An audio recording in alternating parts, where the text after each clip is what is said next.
Okay, excellent. Well, a very big welcome to you. Thank you very much for joining us for this live session today. And when I say joining us, it's Richard Clarke from Secret Sauce joining us. He's the founder of Secret Sauce. And I'm Rebecca Jenkins, and I'm the founder of Argen. And today, let's set the scene because we're talking about happiness at work and how it impacts business performance, how it impacts revenue, how it impacts profitability and productivity. So we know there's lots of unhappiness at work. We see the statistics, and the Gallup 2024 State of the Global Workforce report shows us some alarming statistics. So it says that in 2023, global employee engagement stagnated and overall employee well-being declined. So whilst the measures were improving, they've kind of stagnated now, and we need to make some changes to take it to the next level. In the report, there's some really interesting statistics, and one that I pulled out is that 22% of the world's employees experience loneliness. And we have so much remote working now, maybe that's contributing to it. But maybe we have to look at ourselves as leaders, and think, what is it we can do to help our employees feel more engaged?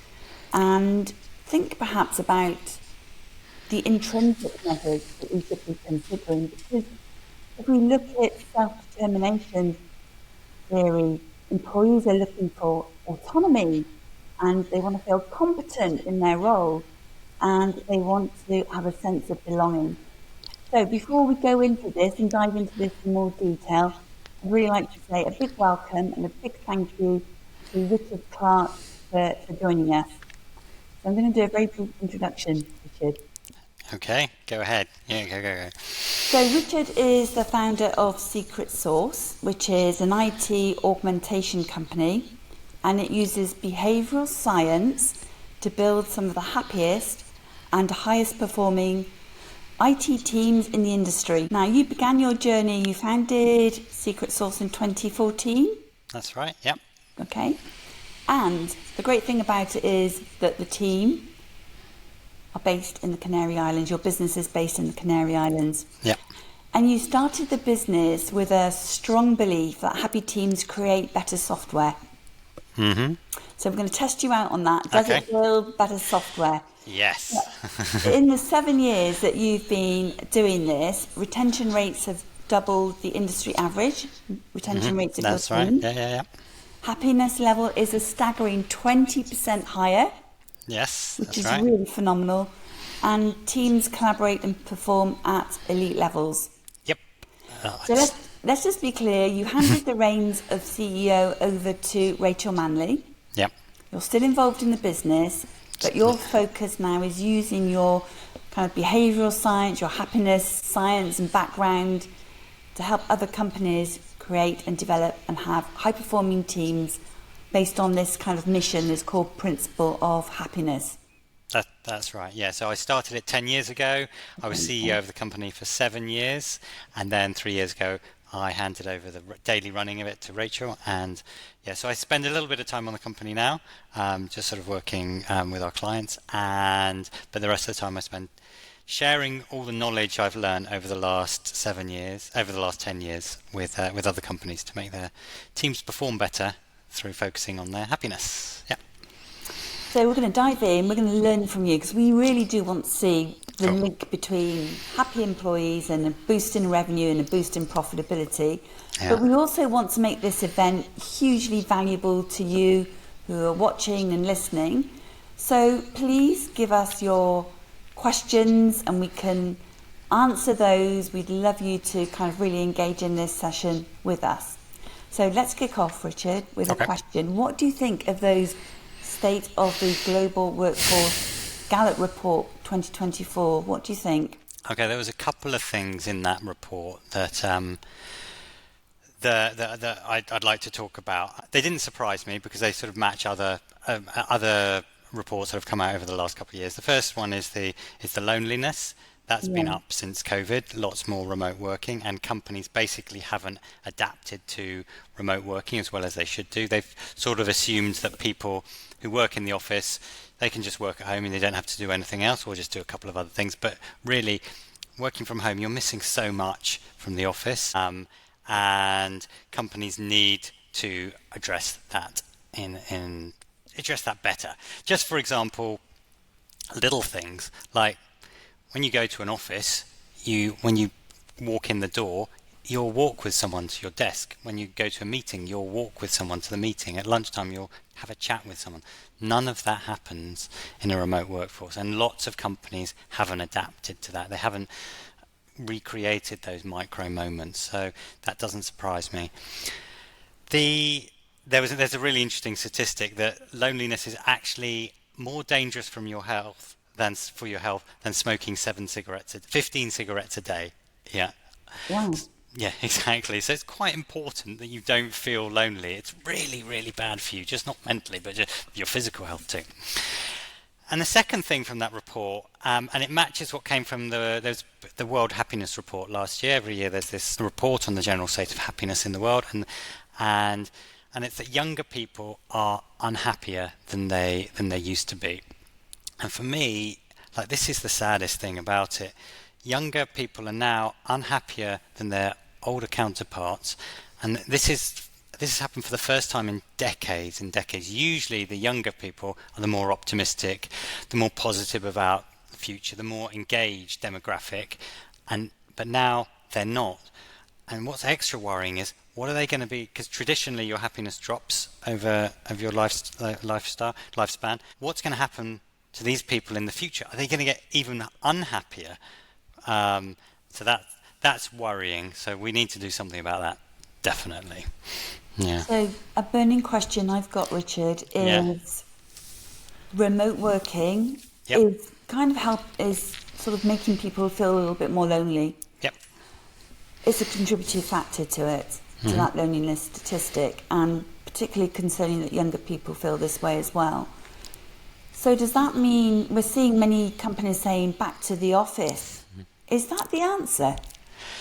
Do you know what? This is the question I get asked the most, Okay. by far, right? So if ever I give a talk or if I go into a company and help them out, the top question is always that. So employees asking, how can I get my employees back into the office and make them happier? And employees saying, I don't want to go back to the office. Why are they making me go back to the office? So is coming back to the office the answer? That's a really difficult question, because by letting people work at home, so autonomy is like a really important part of feeling happy, feeling that you have control over your life, right? And now that you're remote working, you feel you have a big sense of autonomy. You can work when you want. You can work when you want, more or less, right? Having your autonomy taken away from you, or perceived autonomy taken away from you, is really, really negative, especially when you don't see you getting anything back in return, right? So personally, I do believe that people do need to go back to the office, but they need to explain why. They need to understand why they're going back to the office, and they shouldn't just be imposed on them. So there was I think it was Malcolm Gladwell. He said, imagine if you were a 17-year-old, you just passed your driving license, and you were driving, and your parents took your driving license away from you because they thought you'd be better off without it. How would you feel? That's how people are feeling now, that they're being asked to come back to the office without any sort of justification. Yeah, so I don't know. So what would you do if you had a fully remote team and there wasn't a potential for everybody to come to the office? You don't have an office anymore. Yeah. What can you do in a business what initiatives can you put in place to help the team feel happier if they are remote working? Okay, there's lots of little things you can do. So, and it's to try to recreate things that happen in an office environment. You can't do it as well as in an office, because face-to-face is much better, but there are things that you can do to almost get there. So, for example, in an office, if you're in a big company, you will tend to find your tribe. Tend to find people who are interested, share the same interests, whether it's football, whether it's TV, whether Yeah. it's Strictly Come Dancing, whatever it is. You will find those people in your office, and you might go and have lunch with them, or you might go and have coffee with them during the day, or if you're having a break, you might pop over to their desk and see how they are. Now, when you're remote, that just never happens. Okay, it just doesn't happen at all. You don't like randomly check someone in your company, do you like Strictly Come Dancing? It just doesn't happen. So what you can do as a company is you can help create those spaces. So some companies have like create Slack groups or Teams groups, or might be a football group, might be a TV group, might be a movies group, might be a cats and dogs lovers group. So people can help. They can feel part of a tribe. They can feel they belong to something within that company. And the other thing you can do is to recreate those like water cooler moments that happen in an office. They're sort of random meetings. And one idea that I quite like is starting meetings 10 minutes earlier. Okay, so you open the meeting room 10 minutes before, and then people come along, and that 10 minutes is it's not for work chat, it's just for chatting and to see how everybody is. And that sort of helps build up psychological safety between the people and build that sense of community. So little things like that, and there's lots of other things you can do, but little tweaks you can make to the day. You just have to be aware of it, and yeah. Well, what was the one thing that you would say that's made the biggest difference in your business? Because you said that it's been 20% happier. Your employees have been 20% happier. So could you nail that down to just a couple of things, maybe some practical steps that listeners could, watchers, viewers, those who are listening and watching could go and implement in their businesses? Okay, so I think the basis of it, if you've got to look at Maslow's hierarchy of needs, right, your bottom layer is that you need to feel safe. And there's something called psychological safety. And psychological safety is when you feel comfortable asking questions, contributing in groups, challenging others in a group situation, and being honest in your one-to-ones with your manager. Okay, that's when you feel psychologically safe. Now, it's really difficult to be happy in your job if you don't feel psychologically safe. That's your sort of base level.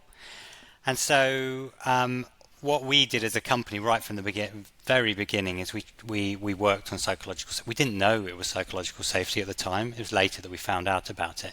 We did a lot of work on that, building connections, building community and stuff like that, and helping people feel honest. So I would say that's the most important thing in a company, and you can do that through one-to-ones, you can do that through group activities and stuff like that. And then after that, you've got actually the biggest driver of happiness in the workplace is a sense of belonging. It's higher than salary, it's higher than anything else, a sense of belonging. So you have to help your team feel that they belong to your company. They understand your values, they understand why they're doing their work, and that they feel part of a team that's going forward. But interesting for us was we'd run the company for 3 or 4 years, and our team were reporting very high levels of happiness, like 8 out of 10 regularly. And then we sent out a survey to all our team saying, how are you feeling in the company? And they said they all marked like 8 out of 10, and they had a list of like 15, 20 other questions. And the last one was, do you see yourself here in 1 year's time? 50% of our company said no. Okay, so even though they felt happy in the day, they didn't feel they had a future with us. And once we dug into it, we found that it was quite a young company at the time, sort of 20, mostly in their 20s. They felt they had no career with us. So we worked on professional career ladders and stuff like that after that. But what I'm trying to say is that every person, every team has specific needs. So even if you do the basics for your company, follow all the guides, you also need to look at the specifics of your team, because they will have needs that you may not know about. I think that's a great point. It's personalised to them. What's going to make them happy might not make somebody else happy.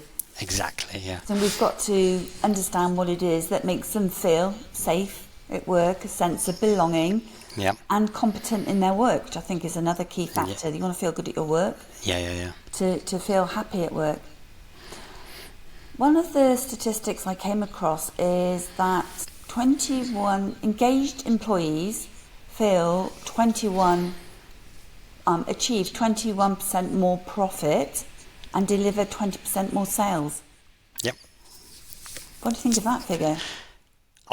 Can't argue with that. There was a really good study that came out, I think it was in 2023, it was last year. It was a big study with Oxford University and Indeed, the job searching company.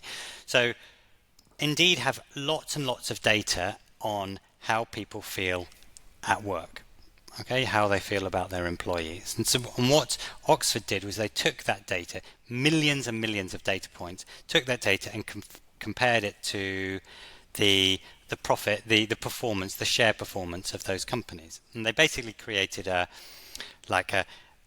top wellbeing 100, okay, the 100 most, the happiest companies, basically, like an index fund.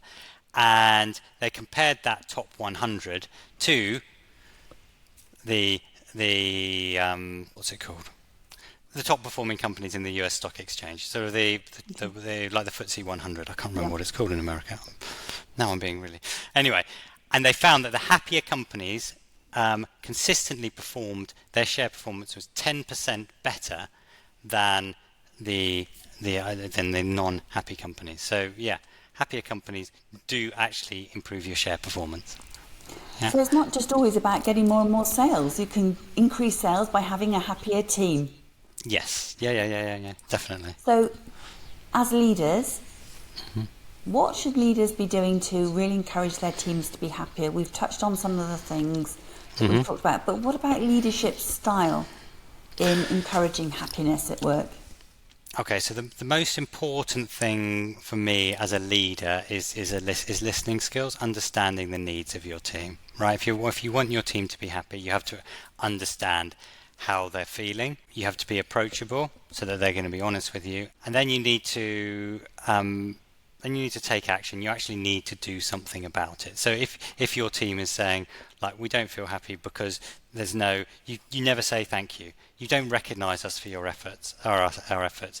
It's not enough to go, okay, thank you for telling me that. You then have to do something about it, right? So so I think listening, being empathetic, that's for happiness, that's the most important thing. Yeah. I saw something that you wrote the other day, and I thought it was a really good note. It said, just think how many times a day you say thank you. Yep. And you did it yourself. Yes. And what did it reveal? I never said thank you to anyone. So I did this about 3 years ago. I was actually studying. There's a Yale University do a really great course on wellbeing, and it's a 12-week course, and they teach you what makes you happy. Okay, the course is basically, this is what you think makes you happy. It doesn't. Here's the studies. And this is what actually does make you happy and why. And one of the things is being grateful for something. So I thought, I'm grateful. I'm sure I'm grateful. And so I thought I'd run a little test on myself and see how often I said thank you to people in my life. I didn't. I said thanks to people for opening the door and people in shops and stuff like that.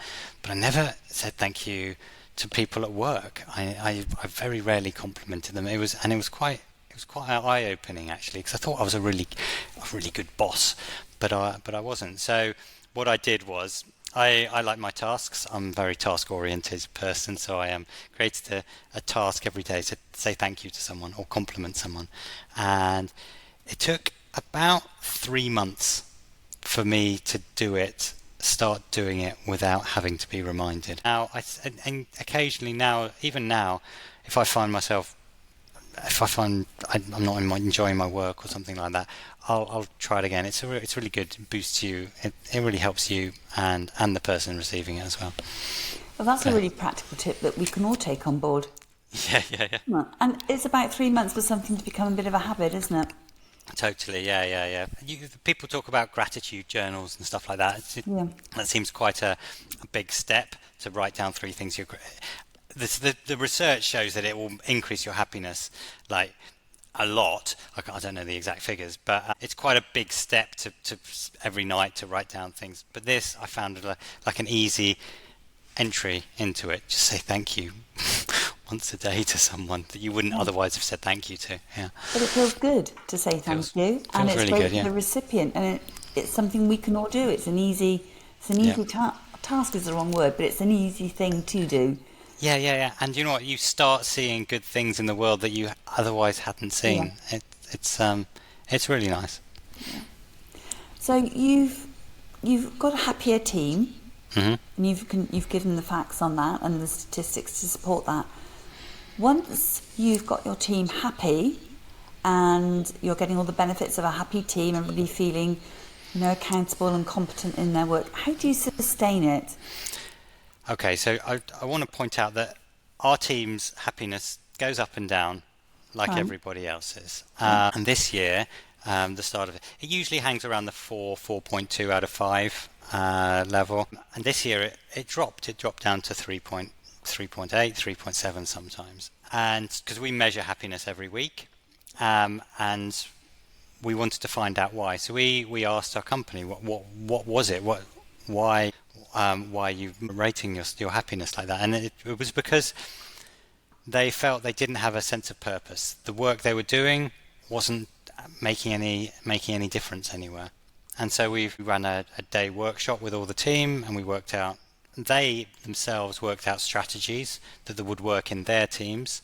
And yeah, we've implemented those, and we're seeing an upward curve now, which is good. So it's not monitoring your team's happiness, getting your team happy. It's not a one-off thing. You don't just get it and No. tick it off the box. It's a constant thing because teams change, projects change, situations change. Yeah, you've got to constantly monitor it and adapt to it. And people change as well. Like what made you happy when you were 25, I imagine is slightly different to what makes you happy now that you're 28, 29. Yeah, I wish. Yes, and I think that goes back to the personalisation point, doesn't it? Yeah. People want different things, Hmm. and different things make them happy, and then we've got to understand what it is. Exactly. I think that would be a key message coming out of this. Yeah, I did a workshop with a company a couple of weeks ago, and yeah, the younger people, they needed a clearer career path. That's what they wanted. How am I going to get more money? How am I going to get a promotion? Yeah. The 50-year-olds, they just wanted more flexibility to be able to pick up their kids from school and to do other things. So it's really important. Everybody's different. Well, when we get back to how does it boost revenue and profitability, for every 2% increase in employee happiness, revenue grows by 1%. Hmm. So good reasons, not just from a financial perspective, but the importance of having a happy team has a knock-on impact on revenue and profitability in the business. Yep.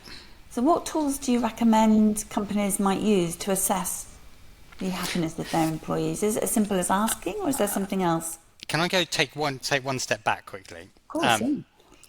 Because when I tell people this, they go, yeah, right? And they go, I see the results, but why? They don't understand why happy teams perform better.